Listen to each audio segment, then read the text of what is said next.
Hello, in this video I want to show you how to manage sounds and notifications for Messenger on the Redmi 12.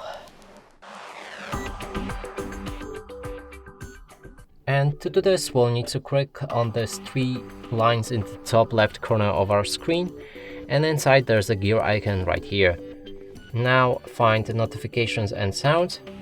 Inside you can enable them. That way you'll hear all of the Messenger sounds. You can also manage all of the individual options like notifications per views, lights, notification sounds. You can change it here if you like.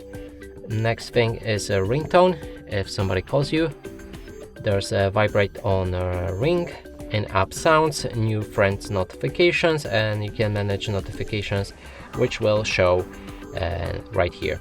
And that's it for this video. Hope you like it. Please consider subscribing to our channel, leave a like and a comment below.